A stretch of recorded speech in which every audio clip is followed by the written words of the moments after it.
Assalamualaikum warahmatullahi wabarakatuh. Selamat pagi, apa kabar anak-anak kelas 10? Semoga selalu sehat dan semangat. Pada hari ini kita akan mulai materi pendidikan Pancasila dan Kewarganegaraan. Bab yang pertama akan kita pelajari yaitu integrasi nasional bagi bangsa Indonesia atau pada KD 3.5.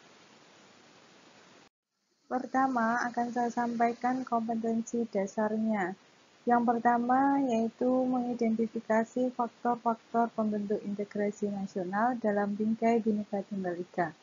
Ini adalah KD 3.5. Untuk KD berikutnya yaitu kompetensi dasar pada keterampilan, yaitu mendemonstrasikan faktor-faktor pembentuk integrasi nasional dalam bingkai Bhinneka Tunggal Ika. Adapun tujuan pembelajaran pada materi ini yaitu siswa dapat memahami makna kebinekaan dan integrasi bangsa Indonesia serta mampu menunjukkan pentingnya integrasi nasional dalam bingkai Bhinneka Tunggal Ika. Berikutnya tentang kebinekaan negara Indonesia. Negara Indonesia adalah negara yang luas. Dari Sabang sampai Merauke adalah wilayah negara Indonesia yang mana di dalam wilayah yang luas terdapat penduduk yang berbeda-beda, beragam, suku, ras, agama, dan budayanya. Itu menunjukkan bahwa di negara Indonesia itu adalah beragam, plural, dan majmuk. Maka kebinekaan negara Indonesia ini dapat kita lihat dari adanya perbedaan-perbedaan tersebut dari suku, agama, ras, dan budaya. Sebagai bangsa Indonesia, kita patut bersyukur karena di dalam negara Indonesia atau bangsa negara Indonesia ini kita memiliki suatu kekayaan yaitu dari perbedaan tersebut yang mungkin negara-negara lain tidak mempunyai itu semua. Untuk itu kita bisa mengambil sikap untuk saling menjaga persatuan, untuk bisa menunjukkan sikap toleran, sikap menghormati atas perbedaan-perbedaan yang ada, menjaga kebinekaan ini untuk persatuan negara Indonesia.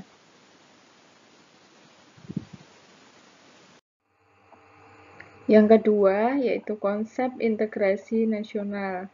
Integrasi nasional berasal dari dua kata, yaitu integrasi berasal dari bahasa Inggris, integrate, artinya menyatu padukan, menggabungkan, dan mempersatukan. Sedangkan nasional berasal dari bahasa Inggris, nation, yang artinya bangsa. Jadi, bisa kita simpulkan bahwa integrasi nasional artinya menyatukan atau mempersatukan bangsa, seperti itu. Dalam Kamus Besar Bahasa Indonesia, integrasi nasional mempunyai arti politis dan antropologis.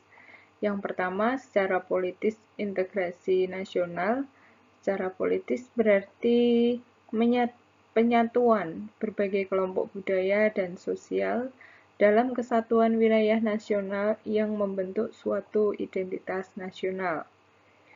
Sedangkan secara antropologis, integrasi nasional secara antropologis berarti proses penyesuaian di antara unsur-unsur kebudayaan yang berbeda sehingga mencapai suatu keserasian fungsi dalam kehidupan masyarakat.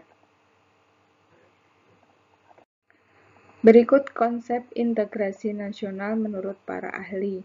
Yang pertama, Howard Hughes mengartikan bahwasanya integrasi bangsa yaitu penyatuan bagian yang berbeda-beda dari suatu masyarakat menjadi suatu keseluruhan yang lebih utuh, atau memadukan masyarakat-masyarakat kecil yang jumlahnya banyak menjadi satu kesatuan bangsa.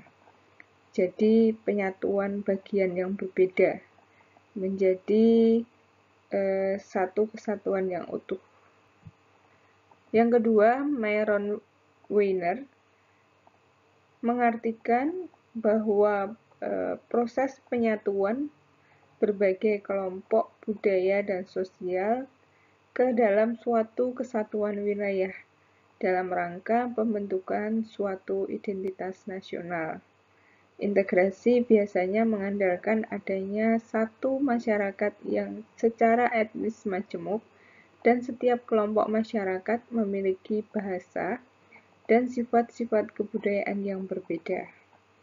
Jadi kalau menurut Myron Weiner, menunjuk pada penyatuan berbagai kelompok budaya dan sosial ke dalam suatu wilayah. Kemudian Nazaruddin Samsudin mengartikan bahwa integrasi nasional ini sebagai proses penyatuan suatu bangsa yang mencakup semua aspek kehidupannya, yaitu aspek sosial, ekonomi, politik, budaya. Integrasi juga meliputi aspek vertikal dan horizontal. Kesimpulannya menurut Nazaruddin Samsudin, jadi integrasi nasional itu sebagai proses penyatuan berbagai bidang. Polexos sebut kayak tadi. Kemudian menurut J. Sujati Jiwandono, integrasi nasional sebagai cara bagaimana kelestarian persatuan nasional dalam arti luas dapat didamaikan dengan hak menentukan nasib sendiri. Hak tersebut perlu dibatasi pada suatu taraf tertentu. Bila tidak, persatuan nasional akan dibahayakan. Jadi ini mengartikan sebagai cara bagaimana persatuan itu supaya tetap lestari, supaya tetap utuh. Yang ketiga, syarat terciptanya integrasi nasional. Pada dasarnya, keberhasilan proses penyatuan berbagai kelompok budaya dalam masyarakat sebagai keberhasilan proses integrasi. Diperlukan beberapa persyaratan sebagai berikut. Jadi dikatakan berhasil dalam proses penyatuan, dalam proses integrasi itu diperlukan beberapa syarat.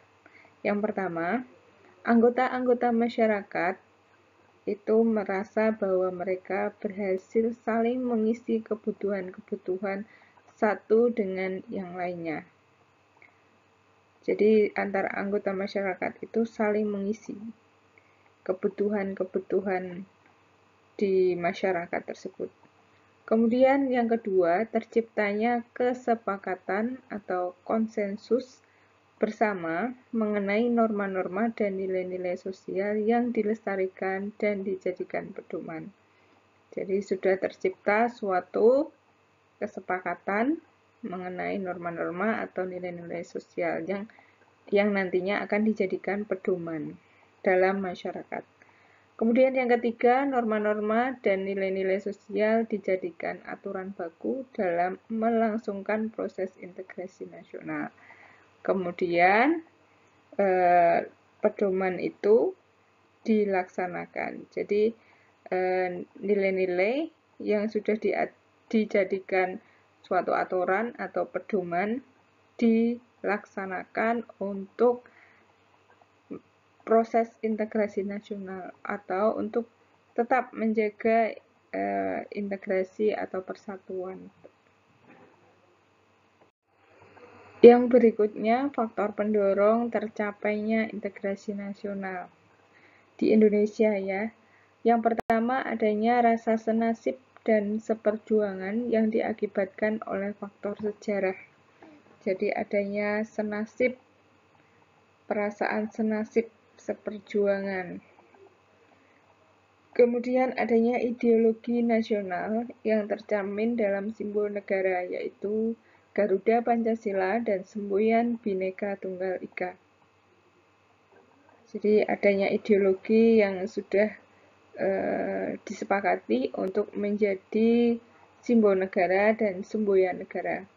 Kemudian adanya tekad serta keinginan untuk bersatu di kalangan bangsa Indonesia, seperti yang dinyatakan dalam Sumpah Pemuda. Karena kita tahu bahwa Sumpah Pemuda itu juga awal mula ketika itu ya sebagai contoh itu adalah suatu integrasi yang ketika itu dilakukan oleh para pemuda-pemuda di Indonesia. Kemudian yang terakhir, adanya ancaman dari luar yang menyebabkan munculnya semangat nasionalisme di kalangan bangsa Indonesia. Jadi ancaman yang muncul dari luar itu justru menimbulkan semangat untuk bersatu, untuk nasionalisme itu semakin kuat di kalangan bangsa Indonesia. Kemudian berikutnya faktor pendukung integrasi nasional. Kalau tadi pendorong, ini adalah pendukung. Yang pertama, penggunaan bahasa Indonesia. Jadi untuk mendukung adanya integrasi nasional, kita menggunakan bahasa nasional, yaitu bahasa Indonesia. Jadi kita mau bicara komunikasi dengan suku yang lain, kita tentunya menggunakan bahasa Indonesia untuk bisa memahami komunikasi yang sedang kita lakukan walaupun kita berbeda bahasa. Artinya bahasa daerah yang berbeda-beda bisa disatukan dengan bahasa Indonesia. Adanya semangat persatuan dan kesatuan dalam bangsa, bahasa, dan tanah air Indonesia. Jadi ini juga semangat ini tercermin pada Sumpah Pemuda. Dan setiap tanggal 28 kita peringati sebagai Hari Sumpah Pemuda. Yang semangat itu akan tetap ada untuk persatuan dan kesatuan bangsa Indonesia. Kemudian adanya kepribadian dan pandangan hidup kebangsaan yang sama, yaitu Pancasila.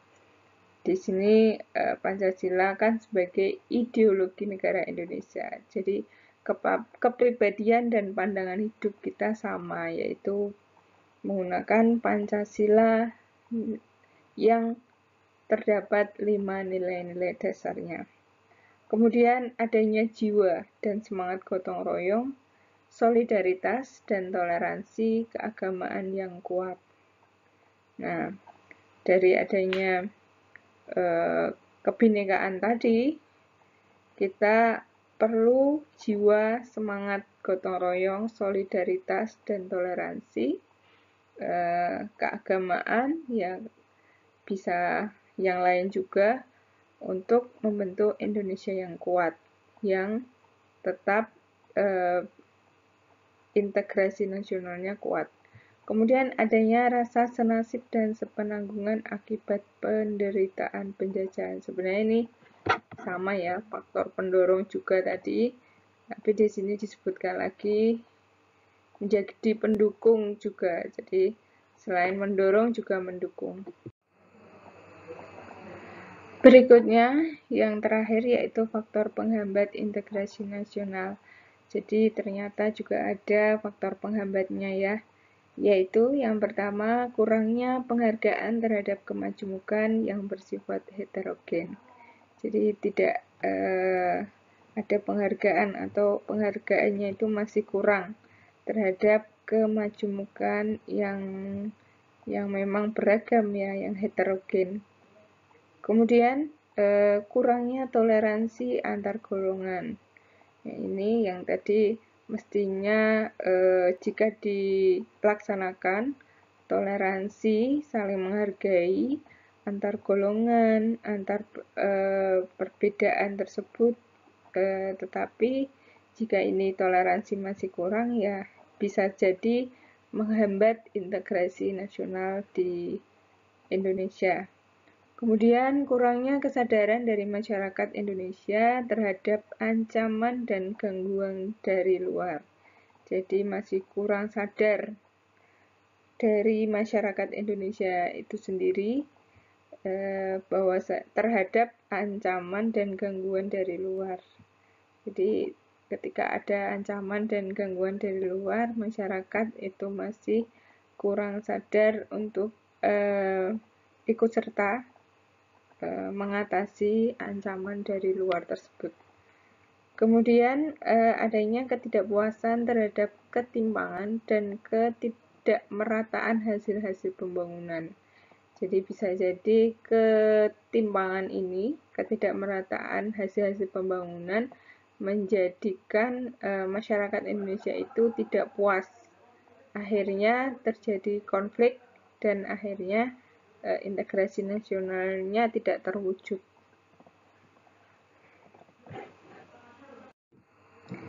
Sekian materi integrasi nasional untuk pertemuan pertama. Terima kasih, semoga bermanfaat. Saya akhiri, wassalamualaikum warahmatullahi wabarakatuh.